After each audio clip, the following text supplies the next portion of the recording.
The night should have been perfect. A celebration of my hard work, my dedication, my victory. Instead, it became the night I realized my marriage was a lie. Sarah stood up, her wine glass raised high, a smirk curling on her lips. Here's to my husband. The man who finally got a title to match his incompetence. The room exploded in laughter. My colleagues, my friends, people who had watched me claw my way to the success at my expense. I forced a smile, but inside, something broke. The car ride home was silent, except for the soft tapping of her nails against her phone screen. When I finally spoke, my voice was hollow. You didn't have to do that. She didn't even look up, it was just a joke. Besides, they already think you're a loser anyway. I clenched the steering wheel, my knuckles white.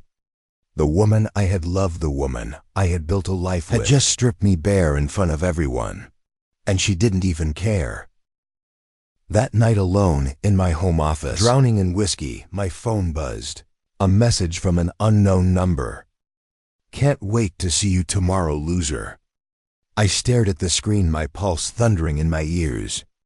My hand shook as I realized this message wasn't meant for me. Paranoia turned into obsession.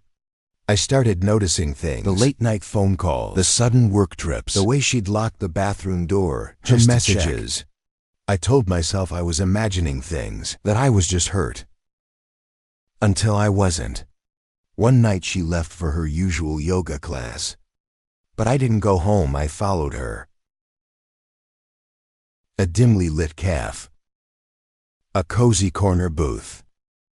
Sarah laughing, glowing as she leaned into a man I didn't recognize. Her smile, the one that had disappeared from our marriage long ago, was now his. I felt sick.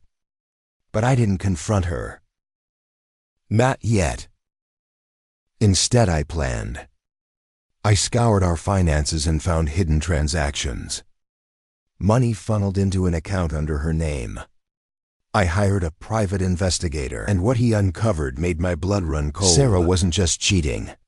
She was plotting. She and Jake, her business trip buddy, had been planning to drain my accounts, ruin me, and leave me with nothing. But they underestimated me. 2 weeks later, Sarah insisted on throwing a dinner party, another chance to parade her perfect life. She had no idea I had turned the tables.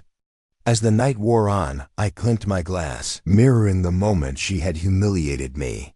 I'd like to make a toast, I said, my voice steady.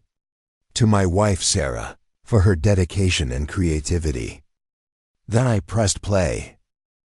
The projector lit up with her own betrayal.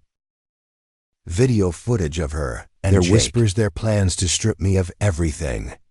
Gasps filled the room. The color drained from Sarah's face as she lunged for the remote. I stepped back. Sit down, Sarah. The room was suffocating with silence. As I laid it all out, how I had moved my assets, how the divorce papers had already been filed, how Jake had been fired, thanks to an anonymous tip to HR. She had nothing left. As she stormed out, slamming the door behind her, I exhaled for the first time in months. Weeks later, Sarah was jobless, friendless, and drowning in the consequences of her own making. Meanwhile, I stood in my new apartment watching the city lights, feeling something I hadn't felt in years. Freedom. Sarah had tried to take everything from me. But in losing her, I had gained something far more valuable, myself.